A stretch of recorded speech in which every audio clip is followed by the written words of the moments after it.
Police کو پسند نہیں ہے کہ آزاداری باقی ہو، آزاداری جاری ہو۔ آزاداری کے اس بات پر قرآن و سنت سے دلیل کیا ہے؟ پہلی دلیل وہ قرآن کا ایک بنیادی ترین حکم ہے۔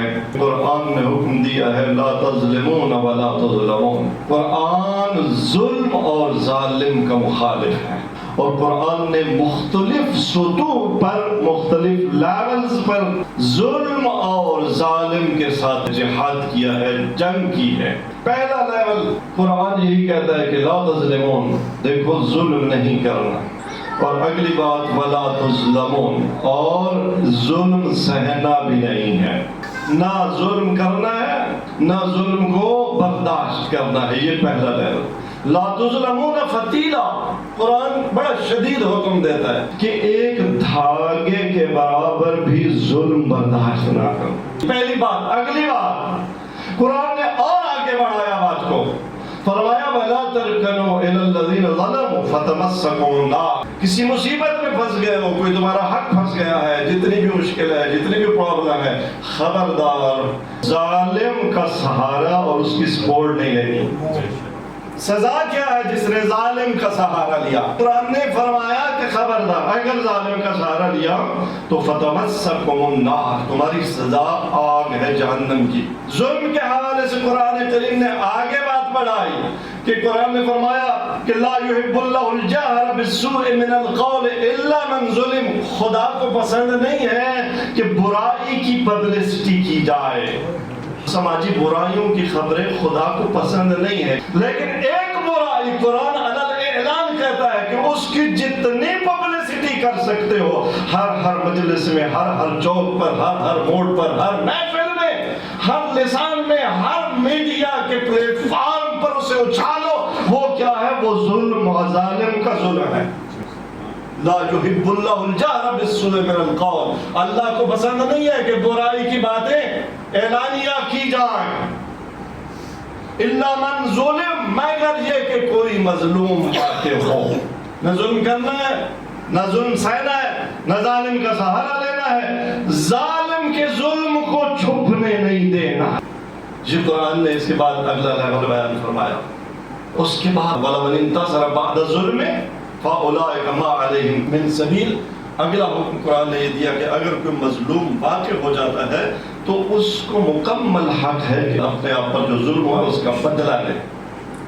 تو پتہ چلا کہ قرآن یہ چاہتا ہے، قرآن کی منطق یہ ہے کہ جب بھی ظلم ہو اس کو برملا کیا جائے۔ اے مسلمان، اب تو بتا تاریخ بشریت میں آدم سے لے کر خاتم تک، اور خاتم سے لے کر آج تک، اور آج سے لے کر قیامت تک، تاریخ بشریت میں کبھی ایسا ظلم دکھا جیسا ظلم کربلا میں ہوا ہے۔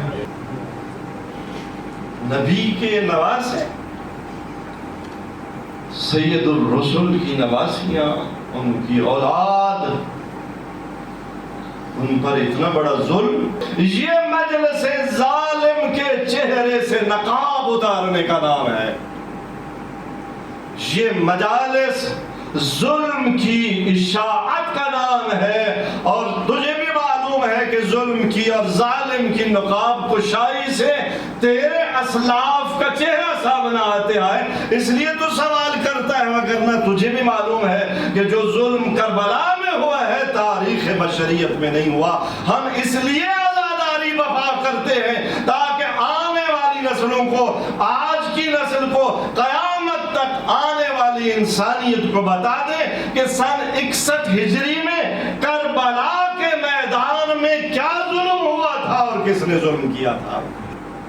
اور دوسری دلیل قرآن کریم سے دیکھیں، قرآن کریم بعض نوجوانوں کے، بعض قوموں کے قصے بیان کرتا ہے۔ سورہ مبارکہ الکہف میں ارشاد پروردگار ہوتا ہے نحن نقص علیک نبأهم بالحق انہم فتیۃ آمنوا بربہم وزدناہم ہدی۔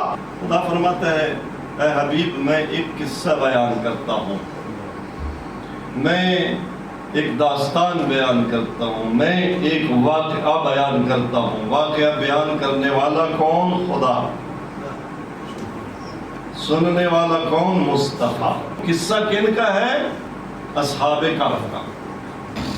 نحن نقص علیک نبأہم بالحق۔ اب جو بھی قاری قرآن ہے، جو بھی حافظ صاحب ہے، جو بھی مفسر ہے، جو بھی مسلمان ہے، خدا نے ایسی قصہ گوئی کی کہ قیامت تک ہر قاری قرآن، ہر قرآن کو ماننے والا مجبور ہے کہ اصحاب کہف کا قصہ سنے۔ ایک دفعہ تو یہ مجلس سننی پڑے گی نا، اصحاب کہف کا قصہ، ان کی یاد، ان کی مجلس، ان کی بات سننی پڑے گی قیامت تک۔ تو پتہ چلا کہ کائنات میں کچھ لوگ ایسے ہوتے ہیں کہ ان کا قصہ عام ذاکر نہیں، عام خطیب نہیں، عام حافظ نہیں، عام مولوی نہیں، عام مفتی نہیں، عام فقیہ نہیں، نبی نہیں، سید الانبیاء نہیں، خدا پڑھتا ہے۔ کیا خصوصیت تھی اصحاب کہف میں کہ ان کا قصہ خدا بیان کرے، ان کا قصہ محمد مصطفیٰ سنے، ان کا قصہ ہر نبی کی امت اور امت محمد مصطفیٰ قیامت تک پڑھتی رہے۔ خصوصیت کیا تھی؟ قرآن نے دو خصوصیات بیان کی ہیں اصحاب کہف کی۔ انہم فتیۃ، نوجوان تھے، آمنوا بربہم، کہ وہ اپنے رب پر ایمان لے آئے۔ اور جب انسان اپنے رب پر ایمان لے آتا ہے تو اللہ ایک انعام اس دنیا میں دیتا ہے، آخرت کا ثواب اپنی جگہ۔ وَزِدْنَاهُمْ هُدًى، بعض لوگوں کو خدا خود اپنی درگاہ سے، اپنی بارگاہ سے ہدایت دے دیتا ہے۔ تو عزیزان گرامی، اگر چند نوجوان اللہ پر راسخ ایمان لے آئے اور وقت کی ہر طاقت و طاغوت کے سامنے ڈٹ جائیں،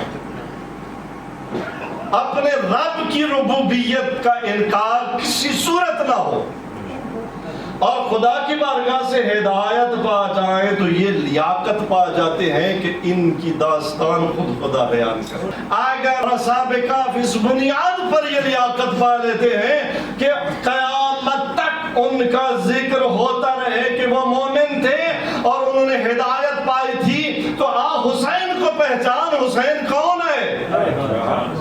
حسین کون ہے؟ حسین وہ جنہوں نے پرورش پائی لسان وحی چوس کر، جو یہ فرماتے ہیں اِنَّا أَهْلُ بَيْتِ النُّبُوَّةِ وَمَعْدِنُ الرِّسَالَةِ۔ حسین کا نانا وہ ہے جو قُلْ هُوَ اللَّهُ أَحَدٌ پہنچانے والا۔ حسین کا بابا وہ کہ جب میدان جنگ میں نکلے تو رسول یہ سرٹیفکیٹ دے کہ لَقَدْ بَرَزَ الْإِيمَانُ كُلُّهُ إِلَى الْكُفْرِ كُلِّهِ۔ اصحاب کہف کو کیا آدم سے لے کر آج تک ختمیت وقت کے ساتھ مقایسہ نہیں، تمام انبیاء کا ایمان اکٹھا کر لیا جائے، تمام اولیاء کا ایمان اکٹھا کر لیا جائے، وہ ترازو کے ایک پلڑے میں، اور علی کا ایمان ترازو کے دوسرے پلڑے میں رکھ دیا جائے، تو علی کے ایمان کا پلڑا زمین پر ہوگا، باقی سب کے ایمان کا پلڑا آسمان پر ہوگا۔ جس کے نانا کا وہ ایمان کے جو ایمان بانٹنے والا ہے، جو دنیا کو توحید پڑھانے والا ہے، اور وہ نانا کیا فرماتے ہیں؟ حسین منی وانا من حسین، حسین مجھ سے ہے اور میں حسین سے ہوں۔ تو پتا چلا جو توحید کا پیغام اللہ کے نبی نے پہنچانے کی ذمہ داری لی تھی، اپنی عمر شریف میں پہنچایا، اس کے بعد قیامت تک توحید کا اگر پیغام پہنچے گا تو کربلا سے پہنچے گا۔ فَزِدْنَاهُمْ هُدًى، اور ہم نے انہیں مزید ہدایت دے دی۔ لیکن حسین کے بارے میں ذرا آنا محفل رسول میں، اللہ کے رسول نے کیا فرمایا ہے؟ وہ بھائی خدا کی قسم، اس ذات کی قسم جس کے قبضے قدرت میں محمد مصطفیٰ کی جان ہے، عرش کے دائیں ستون پر یہ لکھا ہوا ہے ان الحسین مصباح الہدی و سفینۃ النجات۔ حسین کے بارے میں اللہ نے فقط یہ نہیں فرمایا، رسول اللہ نے فقط یہ نہیں فرمایا کہ زدنا الہدی پرسنل کیس نہیں ہے، حسین مصباح الہدی ہے، حسین ہدایت کا چراغ ہے۔ ظلم و کفر و برائی کی تاریکیوں میں ڈوبتے ہوئے انسانوں کو اگر نور ملتا وجود سے ملتا ہے۔ اگر اصحاب کہف کی داستان قیامت تک پڑھی جاتی رہے گی وہ بدعت نہیں ہے۔ اگر ان کی داستان تراویحوں میں تلاوت کی جا سکتی ہے اور نمازوں میں تلاوت کی جا سکتی ہے، ان کا ذکر بدعت نہیں ہے، تو بدعت حسین کا ذکر ہے۔